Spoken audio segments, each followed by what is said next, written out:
Oscar, real quick, May 6th, big fight. What can the fans expect? Well, May 6th, I mean, I wish I had one of those balls, crystal balls, you know. But you can expect a great fight. I mean, you can expect a action-packed fight. I mean, this is going to be one for the ages. I go back in history and look at Morales versus Barrera, two Mexican warriors. They gave us a great fight. There's a lot of passion involved, a lot of pride involved in this type of fight. So, you know, that's obviously one of the reasons why we made this fight, because, you know, it's going to bring back that excitement, the excitement, the action that people have been missing for such a long time now. So, especially the 6th of May, Las Vegas is going to be off the hook. There's a lot of obstacles to overcome during our negotiations. Why hasn't there been percentages offered to Chavez Jr. or Golovkin from the pay-per-view revenue? Why is it just a flat rate? No, that's incorrect. Their negotiations were very favorable to both parties. You know, we're promoters that are very fair, and obviously, you know, if a fighter's going to promote a fight, he obviously deserves a bit of the share of the pay-per-view. And so, I mean, look, the deal was made. Both fighters are happy, and you know, we're fair and square, and so therefore we were able to make these types of fights. How do you think of the purse? Is there like a weight that is maybe too high that you would recommend Canelo not fight Chavez if he were to come in, say, at like 170 or 168 or something? Is there like a weight that you're like, that's too much, we're not going through with it? Yeah, I mean, look, he fought. He wanted this fight because it's very personal.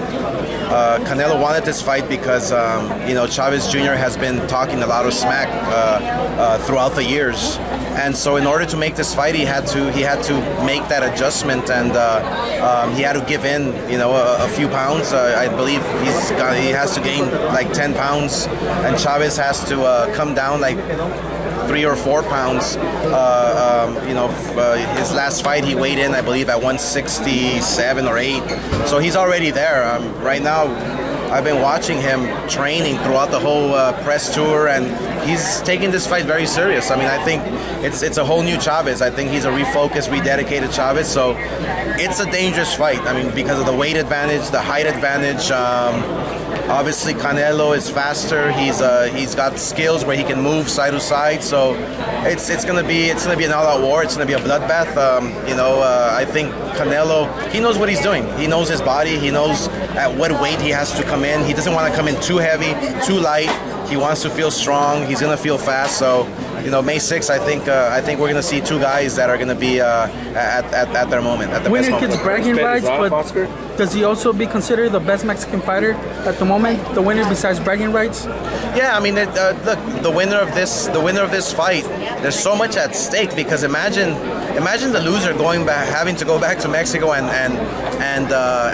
answer to all those Mexican fans that were cheering you on, hoping you would win. You know, it's going to be difficult. So both guys, I mean, there's so much at stake. There's so much pride.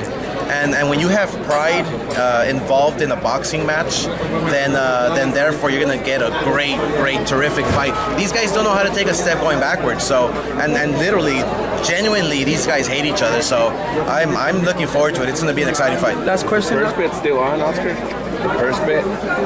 They betted their purses? Yeah, that's what I heard. So I mean, I have nothing to do with it, but you know how fighters are. I mean, I've never heard of such a bet of this magnitude. So I mean, obviously that's another motivation for them to go out there, train hard, and give us a great fight.